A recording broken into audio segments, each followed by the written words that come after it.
अस्सलाम वालेकुम एवरीवन। इस वीडियो में हम इंस्पेक्टर फॉरेस्ट और फॉरेस्ट रेंजर की 979 सीट्स जो गवर्नमेंट सेक्टर में अनाउंस हुई हैं उसकी डिटेल डिस्कस करेंगे।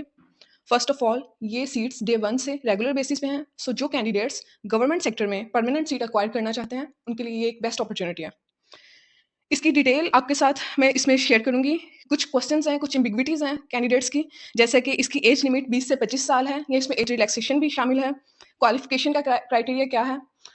कुछ वीडियोस में मिसगाइड किया जा रहा है कि इसमें एफएससी चाहिए। मैं यहाँ पे बताऊंगी कि आपको मैट्रिक साइंस के साथ चाहिए या एफएससी इसके लिए कंपलसरी है। फिजिकल क्राइटेरिया और बाकी डिटेल्स मैं आपके साथ शेयर करूंगी। सैलरीज और आइदर ये फीमेल्स के लिए सूटेबल जॉब्स हैं या नहीं। सो अगर आपको अपने क्वेश्चंस के आंसर चाहिए तो आप एंड तक इस वीडियो को वॉच करें। इंशाल्लाह आपके सब क्वेश्चंस जो हैं क्लियर हो जाएंगे।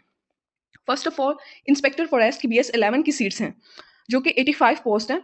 इसमें ओपन मेरिट पे 73 सीट्स हैं, वुमेन कोटा की 11 है और माइनॉरिटी कोटा की 1 है। यहाँ पे एक और क्वेश्चन मैं क्लियर करती जाऊँ कि वुमेन कोटा की 11 सीट्स जो हैं, कुछ कैंडिडेट्स को इसमें कन्फ्यूजन होती है कि सिर्फ वुमेन कोटा के अगेंस्ट जो 11 सीट्स हैं बस वही वुमेन के लिए हैं। ऐसा बिल्कुल भी नहीं है। ओपन मेरिट का मतलब ये होता है कि मेल, फीमेल्स और माइनॉरिटीज़ सबको इक्वली ट्रीट किया जाएगा। मेरिट के अकॉर्डिंग उनको सीट्स एलोकेट कर दी जाएंगी। जबकि वुमेन्स को और माइनॉरिटीज़ को ये अपॉर्चुनिटी होती है उनके पास कि वो लो मेरिट होने के बावजूद जो उनके कोटा के अगेंस्ट सीट्स हैं उसमें उनको प्रेफर किया जाता है। सो ये क्वेश्चन मैंने आपका क्लियर कर दिया। अब एज लिमिट की बात करें तो यहाँ पे मेंशन है कि 20 टू 25 ईयर्स एज है, लेकिन एडवर्टीजमेंट के लास्ट पे आप देखें तो यहाँ पे 5 ईयर्स जो है वो रिलैक्सेशन दी गई है मेल्स को और 8 ईयर्स जो है वो फीमेल कैंडिडेट्स को एज रिलैक्सेशन गिवन है। सो मेल्स जो है वो 20 से 30 साल की ब्रैकेट में जो है वो सब अप्लाई कर सकते हैं और फीमेल्स जो 20 टू 23 ईयर्स एज ब्रैकेट में हैं वो इसमें अप्लाई कर सकती हैं। क्वालिफिकेशन का क्राइटेरिया यहाँ पे क्लियरली मेंशन है कि 14 इयर्स ऑफ एजुकेशन आपकी होनी चाहिए सेकंड डिवीजन के साथ। किस सब्जेक्ट में आपने ग्रेजुएशन किया है ये मैटर नहीं करता, लेकिन इसके साथ साथ एक यहाँ पे उन्होंने रिक्वायरमेंट यहाँ पे मेंशन की है कि सेकेंडरी स्कूल सर्टिफिकेट जो है वो साइंस के साथ आपका होना चाहिए सेकंड डिवीजन में। अब सेकेंडरी स्कूल सर्टिफिकेट का क्लियरली मतलब ये है कि मैट्रिकुलेशन। अगर यहाँ पे हायर सेकेंडरी स्कूल मेंशन होता तो उसमें हम एफएससी कह सकते थे, लेकिन यहाँ पे सेकेंडरी स्कूल सर्टिफिकेट जो है वो अक्वायर किया गया साइंस के साथ।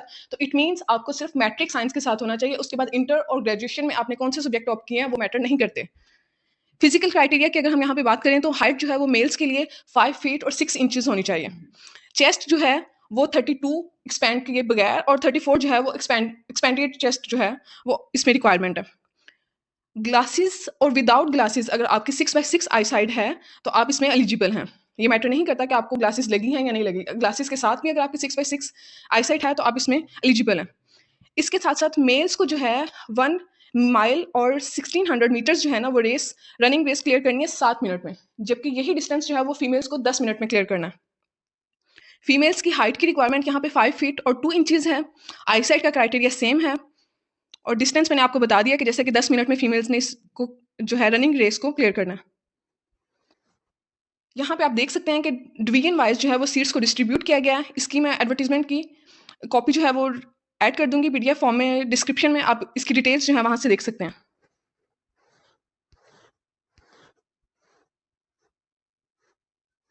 यहाँ पे आप देख सकते हैं कि डिस्ट्रिक्ट वाइज सब सीट्स को एलोकेट किया गया। इसके साथ साथ अब हम फॉरेस्ट रेंजर की बात करें। फॉरेस्ट रेंजर पे जो है डिस्कशन करने से पहले मैं आपको बता दूं कि सैलरी जो ब्रैकेट है वो इंस्पेक्टर फॉरेस्ट की है 50,000 टू 55,000, जबकि फॉरेस्ट रेंजर की जो सैलरी है वो 40,000 टू 45,000 है। कुछ कैंडिडेट्स अगर इसको लो जो है सैलरी कंसीडर करें तो आप देख सकते हैं अपनी फाइनेंशियल कंडीशन के अकॉर्डिंग कि अगर आप गवर्नमेंट सेक्टर में एक परमानेंट सीट एक्वायर करना चाहते हैं तो उनके लिए एक बेहतर अपॉर्चुनिटी है। नेक्स्ट फ्यूचर में अगर आपको इससे कोई बेटर अपॉर्चुनिटी अगर आप अवेल करते हैं तो आप स्विच कर सकते हैं। ये आपकी अपनी रिक्वायरमेंट के ऊपर डिपेंड करता है। फीमेल्स के लिए अगर हम बात करें कि फीमेल्स के लिए सीट्स जो हैं वो सूटेबल हैं या नहीं, एक्चुअली ये जॉब्स जो हैं ये फील्ड वर्क है। इसमें आपने फॉरेस्ट में जाके फील्ड वर्क करना होता है, आपने सारा ऑफिस वर्क इसमें बहुत कम है। तो फीमेल्स जो हैं वो अपना कंसीडर कर सकते हैं कि उनको ये सूटेबल लगती है या नहीं लगती। ये आप खुद बेहतर जज कर सकते हैं इस बारे में। फॉरेस्ट रेंजर की सीट्स की बात करें तो ये टोटल 894 पोस्ट हैं। ओपन मेरिट में इसकी 720 सीट्स हैं, वुमेन कोटा में 131 है और माइनॉरिटी कोटा में 43 सीट्स हैं। इसमें एज का जो रिक्वायरमेंट है वो सेम है जैसा कि पहले मैंने आपको इंस्पेक्टर फॉरेस्ट का बताया, लेकिन यहाँ पे वो 20 टू 25 ईयर्स था, यहाँ पे 18 ईयर्स से अबव जो है वो एलिजिबल है। रिलैक्सेशन की बात करें तो वो सेम है। इसमें भी मेल्स को 5 ईयर रिलैक्सेशन होगी और फीमेल्स को 8 ईयर्स, यानी कि मेल्स 30 ईयर्स तक एलिजिबल हैं और फीमेल्स 33 ईयर्स तक। एजुकेशन जो क्राइटेरिया, इसका क्वालिफिकेशन क्राइटेरिया है वो यहाँ पे मेंशन है higher secondary school certificate second division, higher secondary school certificate जैसे कि मैंने आपको बताया था कि वो इंटरमीडिएट को आप 12th क्लास को जो सर्टिफिकेट होता है उसको हम कहते हैं। उसमें उन्होंने साइंस या आर्ट्स कुछ भी उन्होंने कॉमर्स वगैरह रिक्वायर्ड नहीं किया, जस्ट उन्होंने higher secondary school certificate mention किया। इंटर आपने किसी भी सब्जेक्ट में किया तो आप एलिजिबल हैं। विद कंडीशन सेम उन्होंने पहले की तरह यहाँ पे अप्लाई कर दिया कि सेकेंडरी स्कूल सर्टिफिकेट जो है वो सेकंड डिवीजन में आपका साइंस के साथ होना चाहिए। सो ये आप एक दफ़ा देख लें। फिजिकल क्राइटेरिया बिल्कुल सेम है। 5 फीट 6 इंचेस मेल्स के लिए और फीमेल्स के लिए 5 फीट 2 इंचेस 32 टू 34 जो है वो चेस्ट की मेजरमेंट है, 32 एक्सपेंड किए बगैर और 34 जो है एक्सपेंडेड। इसके अलावा आई साइट का भी और जो रनिंग का क्राइटेरिया है वो भी सेम है। सीट्स की एलोकेशन आप यहाँ पे एक दफ़ा देख लें कि आपकी डिवीजन वाइज सीट्स की क्या डिस्ट्रीब्यूशन है।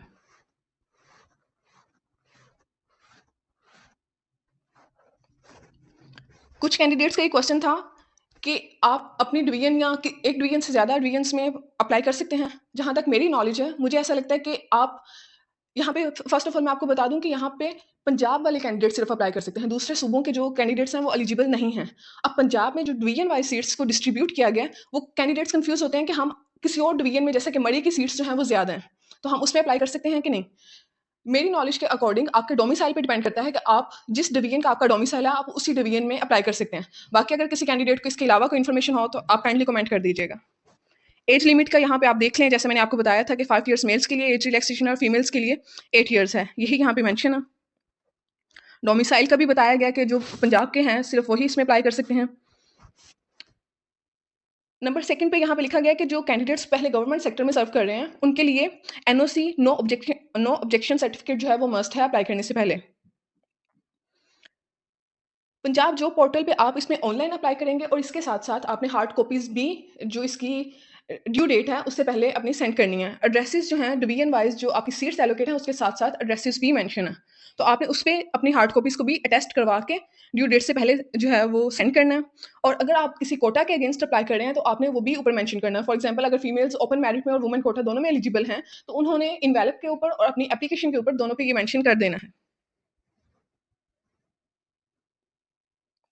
रिटन टेस्ट के रिलेटेड स्टूडेंट्स पूछ रहे हैं कि इसमें रिटन टेस्ट होगा या नहीं होगा।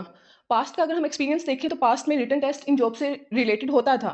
लेकिन इस एडवर्टाइजमेंट में पर्टिकुलरली उन्होंने मेंशन किया है कि आपने फिजिकल जो है टेस्ट आपका होगा रनिंग और मेजरमेंट वगैरह, उसके अलावा आपने इंटरव्यू में आपको कॉल किया जाएगा।